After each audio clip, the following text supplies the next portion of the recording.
Šviežiais laidos produktais rūpinasi ir laidą remia Lidl.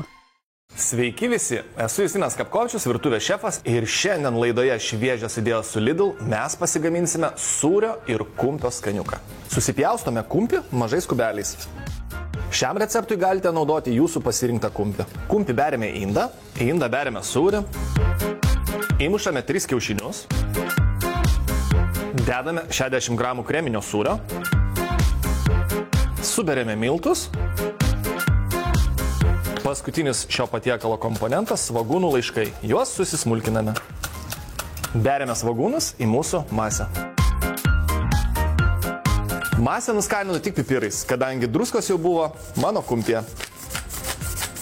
Belieka viską gerai išmaišyti. Mums pirtelėje labai smagu, šokam, trypiam lygi paryčių. Gautą masę išdėliojame ant skardos.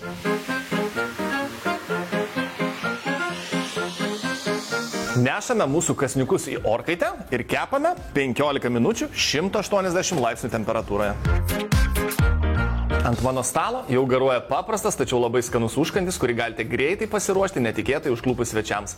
Šiandien tiek, o su manim pasimatysite Šviežios idėjos su Lidl per TV3. Šviežiais laidos produktais rūpinasi ir laidą remia Lidl.